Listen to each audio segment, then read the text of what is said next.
یعنی عام آدمی تو گناہوں کی حالت میں یہ ہنستا بستا نظر آتا ہے، اور یہ طاعت کی حالت میں بھی یہ ان کے اوپر فکر تاری رہتی ہے کہ پتہ نہیں اللہ تبارک و تعالیٰ کی ہماری عبادت کی کیا قیمت لگی ہے۔ تو اپنے نفس کے محاسبے کے اندر مبتلا رہتے ہیں، لہذا محاسبہ نفس جو ہے ان کو شب و روز کروٹ لینے نہیں دیتا۔ کوئی اقوال ہوں، افعال ہوں، احوال ہوں، اعمال ہوں، کسی بھی جو عمل و قول کے ظاہر کرنے سے پہلے اپنے نفس کا محاسبہ کرتے ہیں، اور اپنے نفس کو اس قابل نہیں پاتے کہ میں یہ بات کہوں، اس قابل نہیں پاتے کہ میں یہ قدم بڑھاؤں، بلکہ اپنے آپ کو کمتر سے کمتر سمجھتے چلے جاتے ہیں۔ لہٰذا اس محاسبہ نفس کے نتیجے میں وہ اسی فکر میں رہتے ہیں کہ کل کو اللہ تبارک و تعالیٰ کی پتہ نہیں کیا قیمت لگے گی، اور اپنے ایک ایک قول کی شب و روز جو ہے وہ اس کو پڑتال کرتے رہتے ہیں کہ یہ میں نے جو کام کیا اللہ اللہ کے رسول کے منشا کے مطابق تھا کہ نہیں۔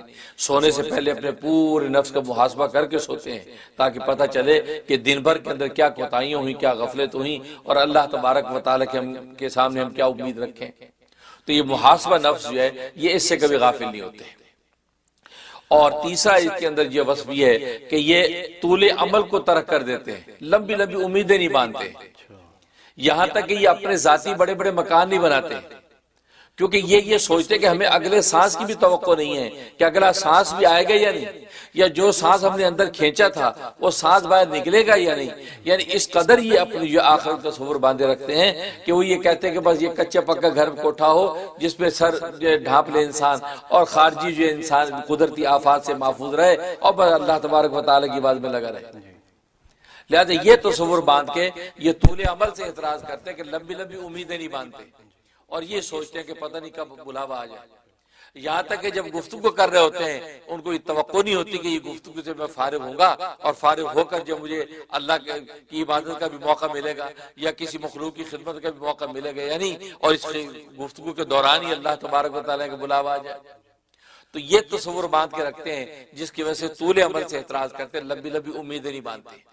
یہ وجہ ہے کہ گھر مکان نہیں بناتے، بلکہ جیسا بھی کچا کوٹھا مل گیا، جیسے بھی ان کو جھونپڑا مل گیا، کم سے کم جیسا اسباب دنیا لے کے چلتے ہیں تاکہ ان کی نظر آخرت پر ہوتی ہے، کیونکہ یہ دنیا تو کٹ جانی ہے۔ یہ ان کی کیفیت ہوتی ہے کہ طول عمل سے اعتراض کرتے ہیں۔ اور چوتھا مطلب یہ ہے کہ اللہ کی مخلوق پر شفقت کرتے ہیں، الشفقۃ علی خلق اللہ، اللہ کی مخلوق سے شفقت کرتے ہیں۔ مخلوق جو ہے بھلے وہ انسان ہو یا حیوان ہو، چونٹیاں ہوں یا پرندے ہوں، لیکن اللہ کی مخلوق ہے اس پر ان کو ایک شفقت ہوتی ہے۔ یہاں تک کہ گناہگار بھی اگر سامنے ہے تو گناہگار پر بھی مہربان ہوتے ہیں، اس پر